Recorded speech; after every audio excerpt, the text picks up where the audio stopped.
और आप उनका आभार व्यक्त करने लगेंगे या बैठते ही कैसे कर लेंगे आभार व्यक्त, क्योंकि आपकी इच्छा रोक दी गई। और सभी लोगों के अंदर गुस्सा भरा होता है, जितने भी होते हैं, वो इसलिए नहीं कि आप गुस्सेल हैं, वो इसलिए नेचुरल इमोशन तो है, लेकिन साथ साथ इच्छा का हनन हुआ, गुस्से में रहते हैं सब लोग।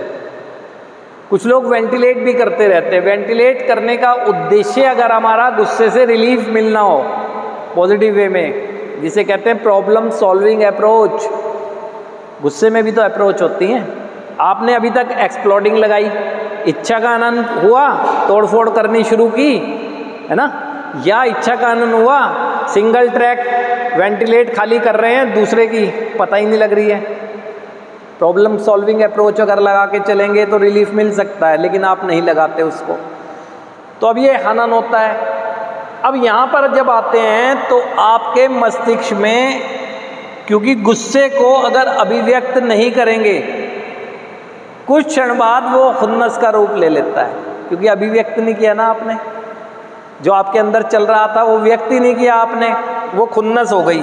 माना किसी व्यक्ति के लिए, माना किसी परिस्थिति के लिए, माना किसी चीज़ के लिए, अब वो अभिव्यक्त नहीं किया आपने, बताया नहीं किसी भी अप्रोच के माध्यम से, तो वो खुन्नस आपके अंदर वहीं की वहीं रह गई। समय बढ़ता रहा, आप दूसरी चीज़ों में इन्वॉल्व होते रहे, लेकिन ये सब कॉन्शियस माइंड में बीज डला रहा। जब जब आपको वो बात याद आई, तब ये वृक्ष बनने लगा, तब। और जब ये ऐसी सिचुएशन में बाहर जाओगे तो आपकी मेमोरी सीधे इसी बीज के अनुसार वर्क करने लगती है, क्योंकि बीज डल गया ना जहर का। तो यहाँ क्यों कहा जाता है, आपको बार बार क्यों कहा जा रहा है कि जब भी कोई बात आती है, अपने अंदर जो भी बात आए, आप ना तय करें कि अच्छी है या बुरी है, बस बात है, मेरे को निकालनी है, कहना है, ताकि आप उससे निजात पा सकें ना।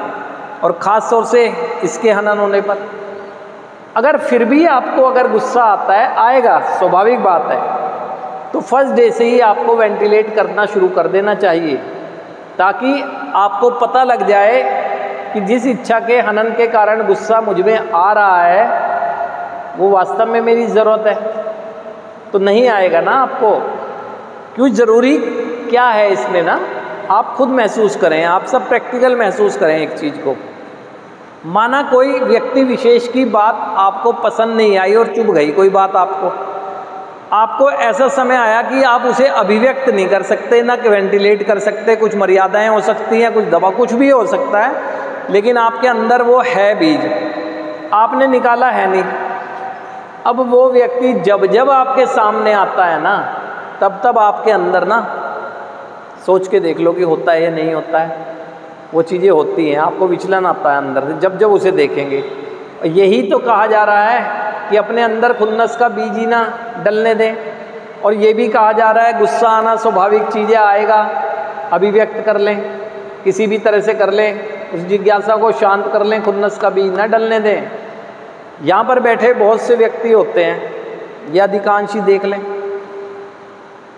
कोई भी है नीचे जब बैठा होता है और होश में आता है, वो अंदर ही अंदर प्रतिक्रिया कर रहा होता है। कभी भी उससे पूछ लोगे तो अपने को व्यक्त करने के लिए वो उसमें विनम्रता नहीं होती, एक्सेप्टेंस नहीं है उसके अंदर, तो विनम्रता नहीं है, वो दाएं बाएं करते हुए व्यक्त कर रहा होता है। कहीं किसी की बात की, किसी का इंटरफेयर रहा मेरे परिवार में, किसी ने कह दिया, उसने ये किया होगा, इसने ये किया होगा, व्यक्त करता रहता है और टारगेट कर लेता है पर्टिकुलर, किसी ना किसी को टारगेट कर लेता है।